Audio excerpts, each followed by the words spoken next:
नमस्कार, स्वागत है आप सभी का। तो आज का जो हमारा नेक्स्ट फॉर्मुलेशन है वो है शंखवटी। शंखवटी में देखो यहाँ पे हम हमेशा श्लोक रखते हैं किसी भी फॉर्मुलेशन में, लेकिन इस श्लोक में थोड़ा देखना है यहाँ पे क्या दिया है। इसका सबसे पहले रेफरेंस की बात करें तो रेफरेंस क्या है इसका, भेषज रत्नावली। और रोगाधिकार क्या हो गया इसका, अग्निमांद्य। ठीक है, ये अग्निमांद्य इसका रोगाधिकार बता दिया है यहाँ पे सीधे।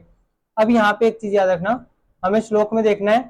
तो श्लोक में विज्ञा, अच्छा यहाँ पे ये ना चिंचा शार फलम है, इसको देख लेना। चिंचा यानी कि हमारा इमली वाला हो गया चिंचा।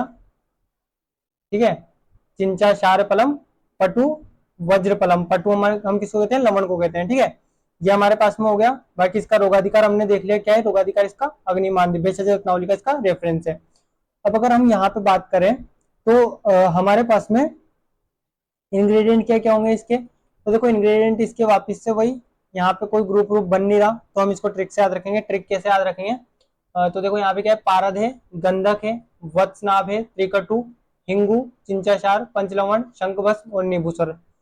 तो इसको हम याद रखेंगे जीपीएस, जीपीएस सेल फोन था, जीपीएस सेल फोन था और अब नहीं है। ठीक है, तो नहीं से हमारे पास में नींबू सोरस याद रह जाएगा, जीपीएस। ठीक है, गंधक और पारद हमेशा साथ में मिलेंगे मिलेंगे तुम्हें मोस्ट ऑफ फॉर्मुलेशंस में। तो जीपीएस, एस से हमारे पास में शंख भस्म हो गया, तो ये हमारे पास में रस औषधि हो गई। ठीक है, उसके बाद में सेल फोन, तो ये चिंचाशार हो गया, ये पंचलवण हो गया। ठीक, इसके बाद में ये त्रिकटु हो गया और ये हिंगुल हो गया। ये वाली चीज क्लियर है। जीपीएस, जीपीएस से हमारे पास में क्या हो गया, गंधक हो गया, पारद हो गया और शंख भस्म हो गया। ठीक है, सेल फोन से हमारे पास में ये चिंचाशार, चिंचा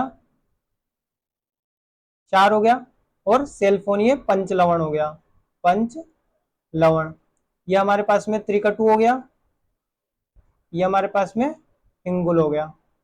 ठीक है, ऊपर वाली रस औषधि से ये शंख है, ये पारद है और ये गंधक है। ठीक है, तो ये याद रह जाएगा जीपीएस सेल फोन था और अब नहीं है, तो नींबू सोरस हो गया। तो ये इस तरह से इसके इंग्रेडिएंट याद रह जाएंगे।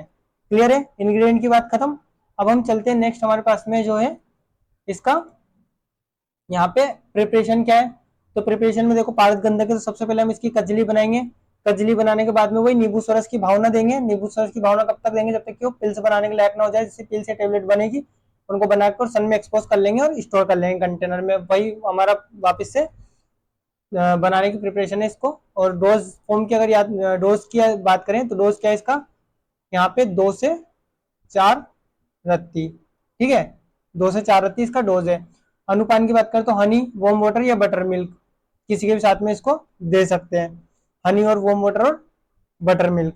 ठीक, इंडिकेशन की बात करें तो देखो रोगाधिकार हमने इसका देख लिया। रोगाधिकार क्या है इसका, रोगाधिकार है इसका अग्निमांद्य। बाकी इसको कहाँ कहाँ दे सकते हैं, अग्निमांद्य में, ग्रहणी में दे सकते हैं इसको, अरोचक में दे सकते हैं, पक्ति शूल में दे सकते हैं, कषाय यहाँ पे क्षय क्षय रोग में भी इसको दे सकते हैं, कषाय क्षय में। ठीक है, यानी शूल में इसको दे रहे हैं, अग्निमांद्य वगैरह में, यानी कि जो भी यहाँ पे उधर रोग है उनमें इसको दे पा रहे हैं।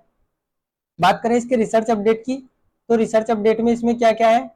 देखो पहला तो इसकी जो रिसर्च अपडेट थी बहुत ज्यादा कुछ मिली नहीं इसमें। एक तो ये था कि इसकी 15 वेराइटीज थी यहाँ पे जिन पे रिसर्च हुई थी अलग अलग। ठीक है, उसके अलावा टॉक्सी 15 वेराइटी के अलग अलग यहाँ पे कह सकते हैं अलग अलग उनके उपयोग देखे गए। ठीक है, या अलग अलग उनके इफेक्ट देखे गए, या कैसे कैसे उनकी प्रिपरेशन है अलग अलग वो देखी गई 15 वेराइटीज की। ठीक है, इसके बाद में टॉक्सिसिटी स्टडी की गई, तो इसका कोई भी टॉक्सिक इफेक्ट नहीं दिखा है यहाँ पे। एक जो नॉर्मल डोज दिया, जो डोज देनी चाहिए उस डोज पे इसका कोई भी साइड इफेक्ट या कोई भी यहाँ पे नॉन टॉक्सिक इफेक्ट इसका नहीं दिखा। टॉक्सिसिटी इफेक्ट इसका नहीं दिखा, टॉक्सिसिटी स्टडी इस पे हुई थी।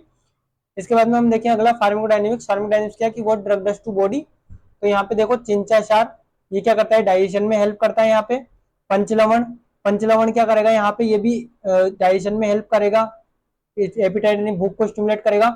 नींबू सरस तो विटामिन सी यहाँ पे मिलेगा, एंटीऑक्सीडेंट मिलेंगे जो कि डिटॉक्सिफिकेशन में हेल्प करेंगे।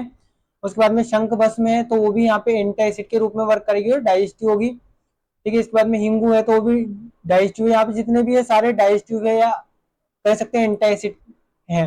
ठीक है, इसके बाद में शुंठी है तो एंटी इन्फ्लामेटरी भी है, कार्मेटिव यानी निकालने वाली जो है। डाइजेस्टिव प्रॉपर्टी है, गैस्ट्रोइंटेस्टाइनल मोटिलिटी दिखाती है। तो मरीच हो गया, पिपली हो गया, शुद्ध पारद हो गया, यहाँ पे शुद्ध पारद, ये सभी उसी तरह से ओवरऑल वही काम कर रहे हैं, ठीक है। इसके बाद में अगला आता है हमारे पास में वही शुद्ध वत्सनाभ है, वो भी डाइजेस्टिव में हेल्प कर रहा है, डाइजेशन में हेल्प कर रहा है, क्योंकि हमने जितने भी यहाँ पे देखे हैं इंग्रेडिएंट वो मेनली क्या है, यहाँ पे डाइजेशन को ही इंप्रूव करने वाले हैं। वैसे तो बाकी काम भी आते हैं, लेकिन यहाँ पे जो दिया गया है मेनली डाइजेशन के लिए दिया गया है, ठीक है। ये फॉर्मुलेशन भी मेनली उधर रोग में डाइजेशन के लिए ही है। अग्निमान जिसका रोगाधिकार है, ये हमने देख ही लिया।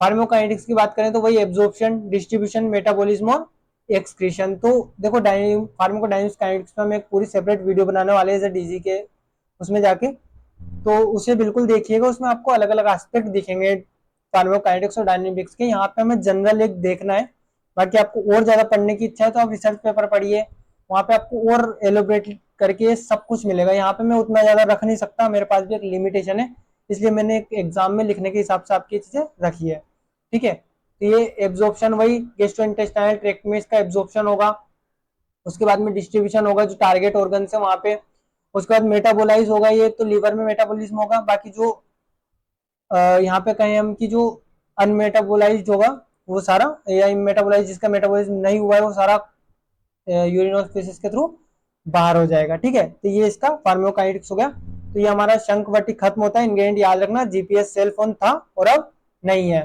तो इससे हमारा इंग्रेडिएंट हो गया। मिलते हैं नेक्स्ट फॉर्मुलेशन के साथ में। Thank you.